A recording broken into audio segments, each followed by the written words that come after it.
Texas. You have a lot of fans for you, but a lot of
to your fellow media members and as well as the coaches and student athletes, please silence your cell phones.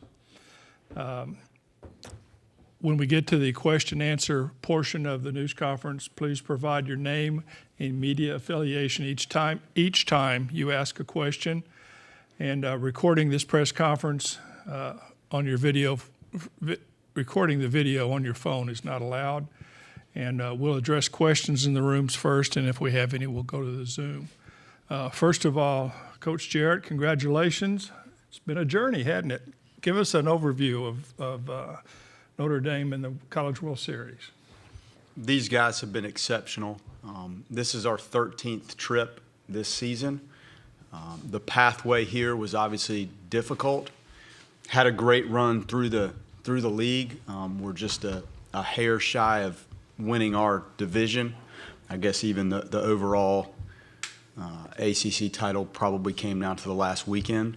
The ACC tournament is a unique event. You know, the way that's structured, I think it's very enjoyable for everybody. You know when you're playing, you know who you're playing, you know the time of the games. I think it's good for the fans. Obviously a different feel in that event.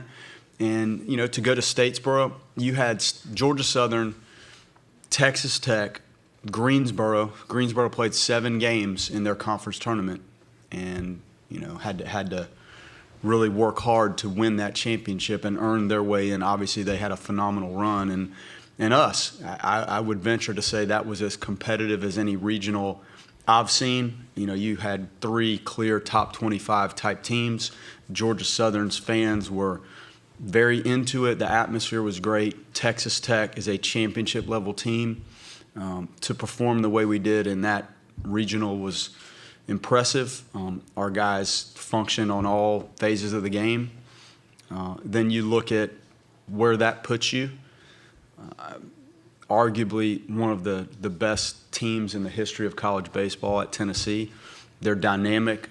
They play with a lot of confidence. Their fans are engaged. So I think the fans feeding off of the way that team plays and the talent of that team, and that team fuels the fans and the fans fuel them right back. So it was a very enjoyable, intense environment that, quite frankly, we had prepared for from the time I've been coaching at Notre Dame. And these guys accept those type of challenges. They absorb a lot along the way. They work hard academically. They work hard with the travel. They perform in the weight room, classroom, on the field. So I think that Super Regional was a culmination of what I've seen these guys do for the 2 full seasons I've coached here. And it's an older group. They've been through it. Starkville last year, we were a pitch or 2 away from talking to you about this last year. It didn't happen. So I think going through the grind of this season with all the accomplishments was really the reward of what they have been through for a while. Okay. We're going to have questions for the student athletes first, and then we'll direct questions to Coach Jarrett after that. So questions for the student athletes. If you have one, raise your hand, and we'll get a mic to you right here. Hey, Matt Locke with WNDU. For both of the guys, we talked about how you guys were feeling before we left for South Bend. Can you take us through the emotions as you stepped onto the field and saw the stadium for the first time yesterday? I mean, yeah. To begin, it's truly just a dream come true, watching this event on TV as a little kid and growing up, dreaming that one day you'll be here. I think it was pretty cool to come and see the field right when we got here, kind of take it all in, so we can kind of prepare mentally and then be ready to practice today and play tomorrow, kind of put that all aside and just focus on the job that needs to be done. Carter.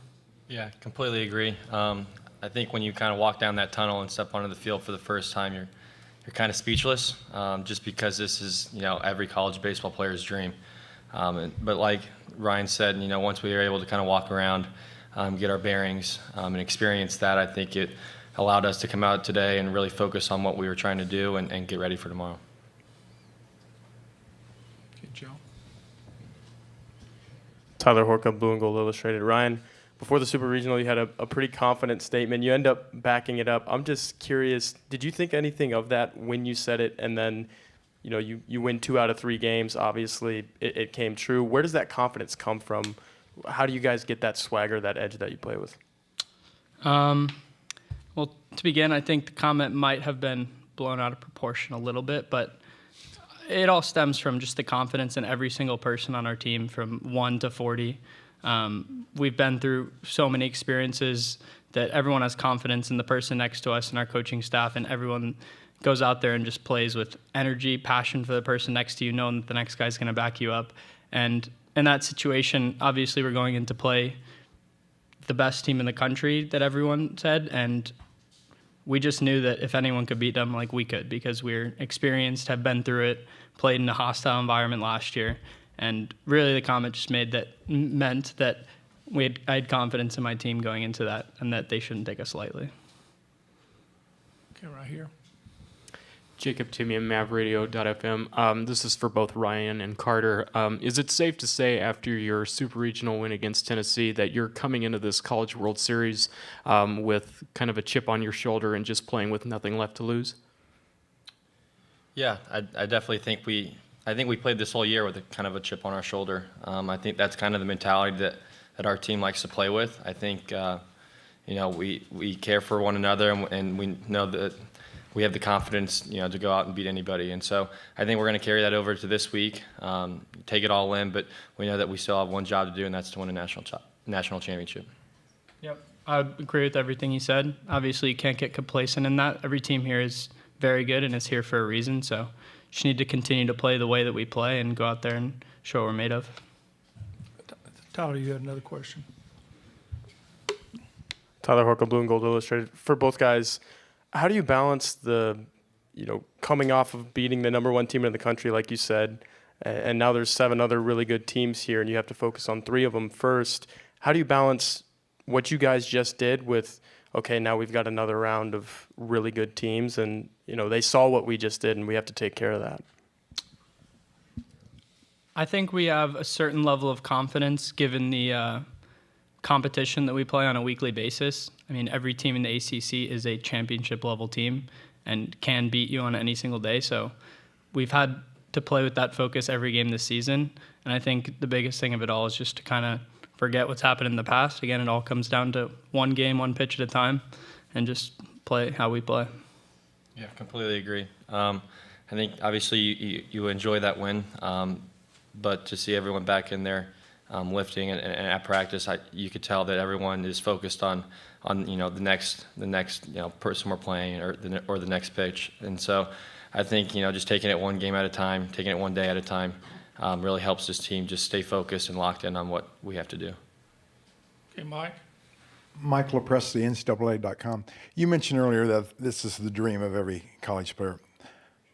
But when you come close, when a program gets close to it, and it's close enough almost to touch, and then you just don't quite get there, does that put in a fire, a drive that even makes the dream more urgent? And is that something that's driven this team at all this year?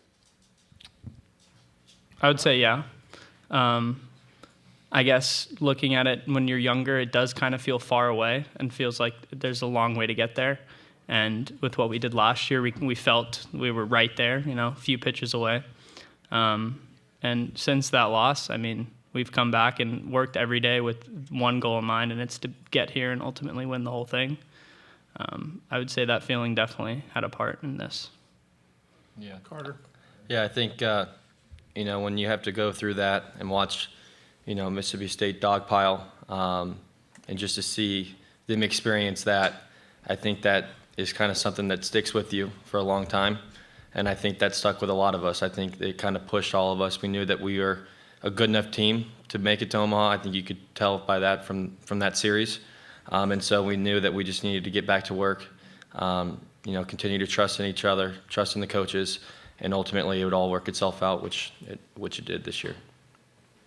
Mike? Mike Patterson, Omaha World Herald, for both players. Playing Texas that first game, another school obviously with a lot of great, proud tradition. Just talk about playing the Longhorns right off the bat. Yeah, hearing about it at first, it's pretty cool. Growing up, they were one of the teams that was here more consistently, I would say, and I think everyone knows that. But at the end of the day, it doesn't really matter who we're playing. I don't think that affects the way we go about our business. So maybe a little bit of an effect at first, but got to try to put it in the back pocket and go out there and not worry about that, but worry about our team. Carter? Yeah, ultimately, like what Ryan said earlier, every team here is good enough to win a national championship, whether it's Texas or any of the other teams. And so, it's not necessarily worrying about, the name on the jersey, but just trying to go out there and play our game and play with each other and take it one step at a time. Okay. Any more questions for the student athletes? If not, guys, we'll excuse you, and we'll have questions for Coach Jarrett here in a second. Perfect. Thank you. Thank you, everyone. Matt Praxel is the SID. Yeah. If you have any other needs, just check with Matt. It's all on you. And we have a vehicle or something? Second bus? My gosh.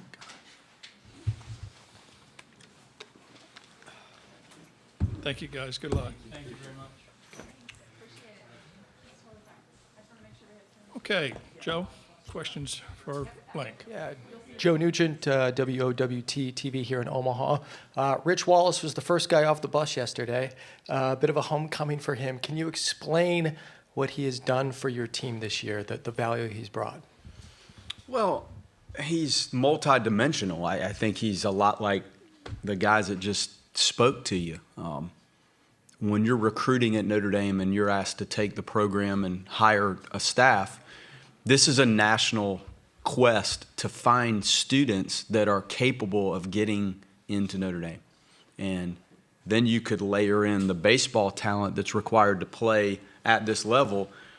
That's a rare combination that we have to find, and it's not a state by state because we're a state school, we're a private school. This is a national hunt for players. Then you have to actually get them, because you know what? The other 7 teams in this event are probably recruiting some of the same guys. So that's where it started for Rich, and the recruiting is the lifeblood of what programs are about. You have to have talented athletes in the program if you think you're going to have a chance to win at this level. From a coaching standpoint, he's great with the catchers, phenomenal. He coaches third base, which has its ebbs and flows of how often you have to make tough decisions. He handles that. He's latched on to what my offensive philosophies are, my defensive philosophies. The data and analytics that are available to us right now, every pitch that's thrown in the stadium probably provides 100 data points just from one pitch when that ball's hit. So you have the pitch and the result of the swing. The defensive alignments, the scouting report information, the video presentations that we'll go through tomorrow with these guys on Hansen and the relievers that we'll see. That's what this has turned into. And he handles that beautifully. And having worked at the event as a coach at Creighton, he was involved in this. So I've leaned on him just to have the right template for what we were doing today. It's a complicated day, and he's got a feel for it. So the layers that he provides our program with in an expert manner have helped change what we're doing. Okay, Mike? Michael Presti, NCAA.com. Like, how hard is it for a Northern team to get here? Well, you have to have the ability to adapt to your situation at the specific Northern school you're coaching at.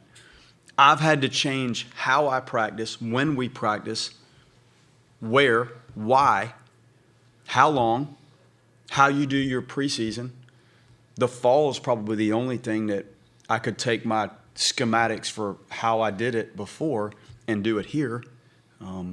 But the preseason is totally different. So you better digest what facility capabilities you have, how to use it, how is the time best spent. We didn't step outside until Friday night at Stetson. So we went the whole preseason and we were never outside. And I'll be honest with you, we might have played our best that weekend. Like, it was phenomenal the way they played right out of the gate, I'm just telling you. So being creative with what you're doing training-wise to prepare them, if you're not going to get out of the gates and be real good. If you don't get out of the gates and get into the ACC that we have to deal with, you're not going to have a good look at getting into a regional if you don't take care of business on the front end and compete like crazy in the league. It's just not going to happen. So when I got here, pivoting them into the mindset that when you get off the bus on February 15th and you play that Friday game, that game might be the difference in what happens on that selection Monday. And when I said it to the team, it was the first time I think they realized what I was trying to do with the program from day one. How to handle the travel. We play 5 weeks on the road, sometimes 6 out of the gate. Our first 3 ACC trips were at NC State, at Louisville, and at Florida State. That's what you're staring at right out of the gate. Virginia Tech was coming to us. The weather allowed us to play Friday night. We probably shouldn't have. It was not playable. So we didn't. They had to leave Saturday morning. There was no thought of playing the other game. So those were our first 10 ACC games. If you're not ready to go and the front end games haven't seasoned you enough to get you ready, look at what you could be staring at before you ever play a home game. So is it hard? Probably. Can it be done? Absolutely. You just have to be ready out of the gate and be really creative with how you train them. The season with 5 ACC road series and 5 home, at some point the pendulum will swing back to give them a little rhythm of what it's like to play at home. This is trip 13. So they've been through it, and obviously we can do it. I think Michigan proved that a few years ago. Maintaining it goes back to the previous question on, can you recruit the right people? Can you train the right way? And can you manage the game to put them in position through that long haul to be in the conversation to get into a regional? You have to put yourself in position to get in. If you're not in that position, all of this is meaningless. Like you're not even in the discussion. Okay, Tyler. Tyler Horka, Blue and Gold Illustrated. Link, obviously you were here last year watching your son. I'm just curious what it was like sitting there. Obviously you want him to win so badly, but part of you probably is thinking, man, I want to be here myself really badly, and you were really close last year. Now that you were on that field today on the other side of the net, coaching up your guys, what has the last year been like, and what is it like to finally realize it and you're coaching in the College World Series? I thought I was going to be coaching against him in this last year. Tough exit for them to sit there and watch that. Awful. So what you thought was the most monumental moment as a player for them turned into the worst outcome you could ever envision happening as an athlete. That was tough. So I don't know that I'll be able to put perspective on how I feel right now. Like, I know when we're out on the field, like, I got to prepare. Like, there's things we're trying to get through today that will determine the outcome of the national championship.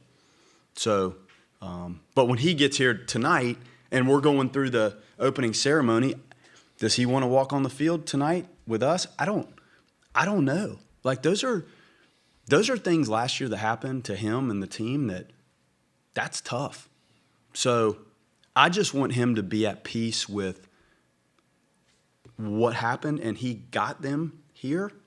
Now he's just got to enjoy kind of watching these guys. And he knows these guys. He doesn't know them like he knows his team, but he knows them. So he'll enjoy it. But there's only one guy that'll truly be able to feel this and put it behind him, and that's JT.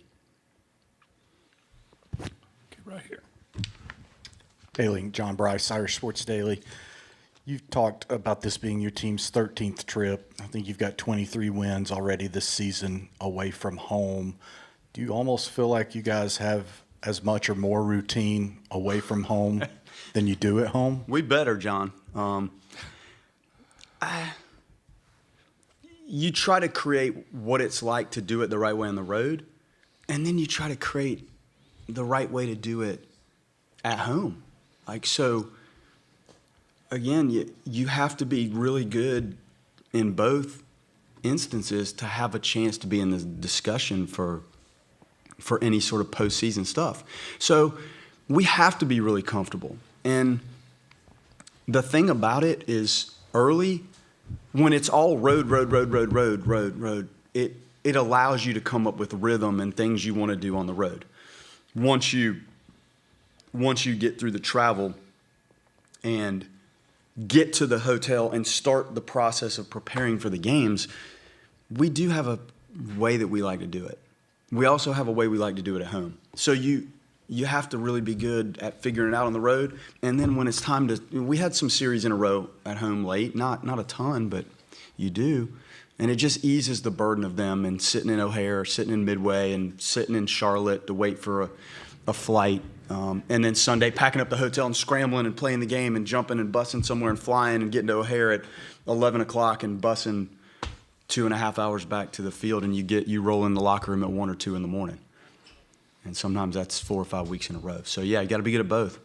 And then piggybacking on that question, then, what makes a good road team or a team that's good away from home, and how much of your road routine is applicable here this week?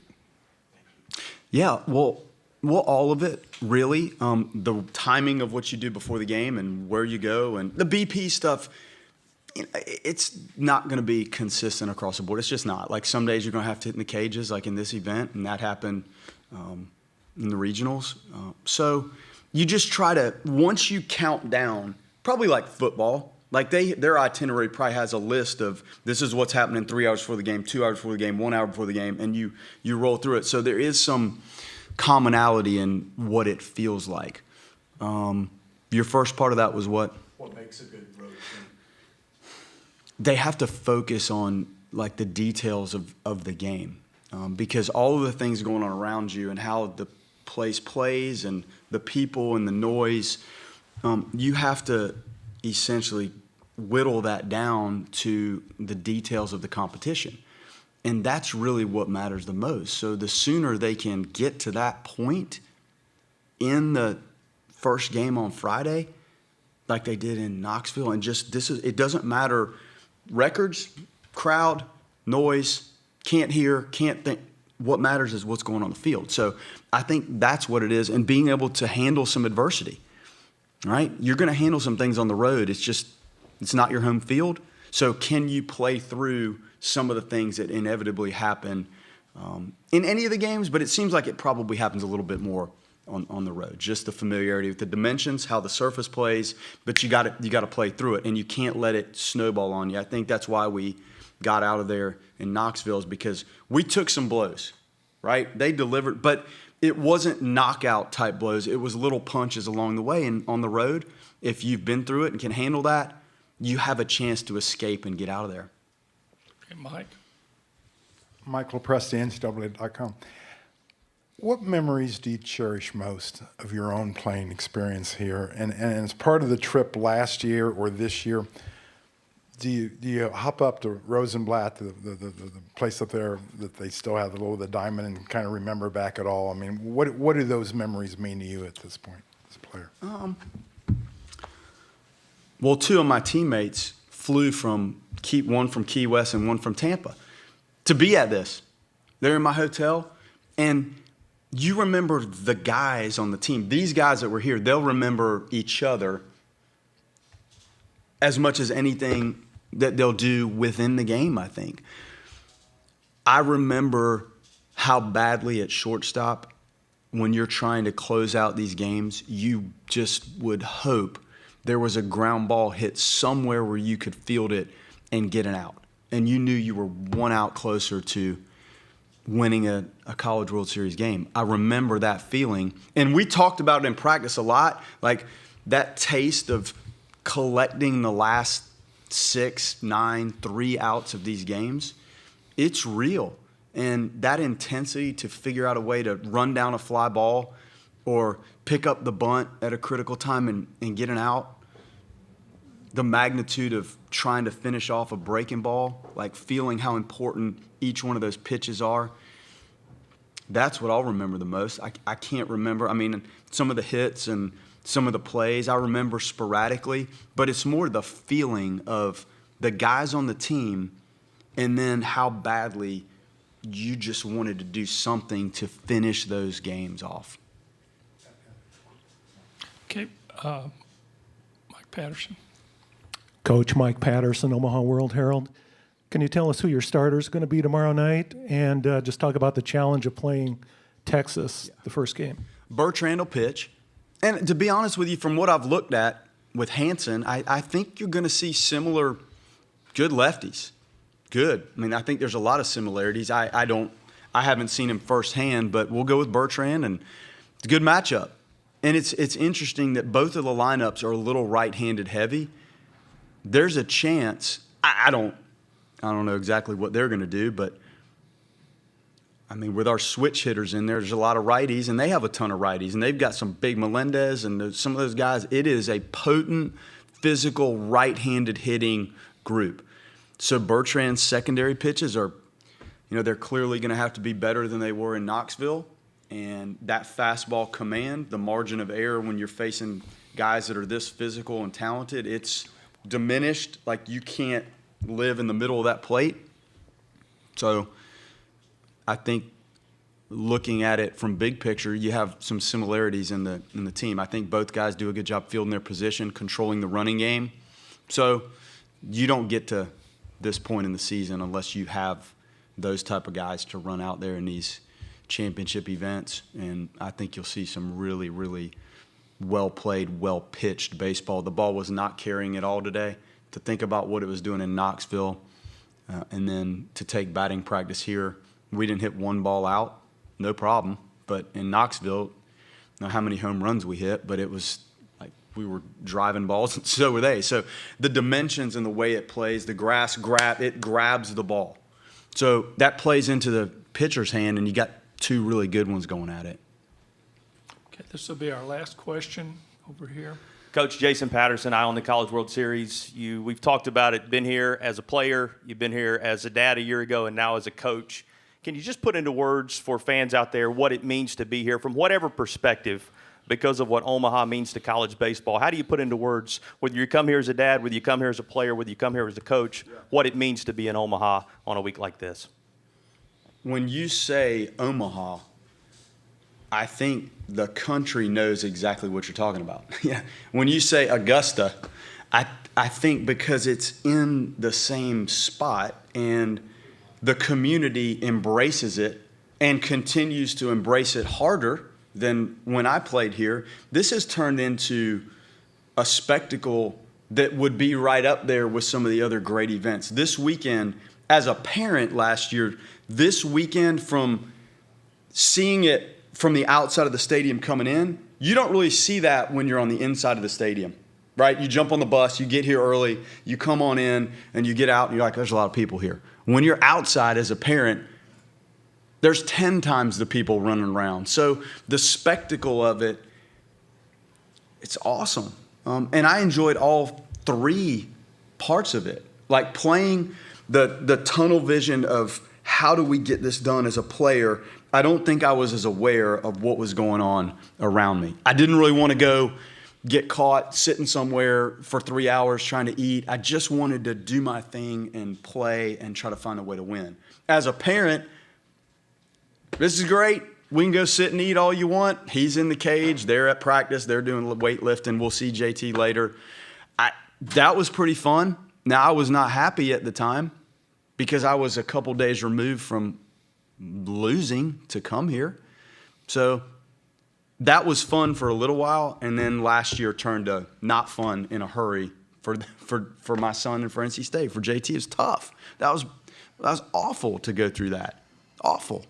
The intensity of this as a coach, I told our team, and I didn't want to make the moment too big, but I'd never seen a moment too big for him. I told him this will be the most contested, exciting series that college baseball has ever seen last weekend. I think it was. You had that group that had put themselves and separated from everybody else, and you had our group that I think people liked watching last year, and let's go see what this is. Maybe the two winningest teams in college baseball over the last few years. So the intensity of that was as immense as anything you could deal with in coaching. The relaxation I felt when Brannigan fielded the ball, threw it to Miller, Miller threw it to Putz. I hadn't felt that as a parent or a player. I was watching them jump over the railings. They were coming from every angle to get out of the dugout on the field and dog pile, and I was the most relaxed I think I'd ever been to watch those guys go enjoy that. So as a player, I was right in the dog pile. You felt differently as a player.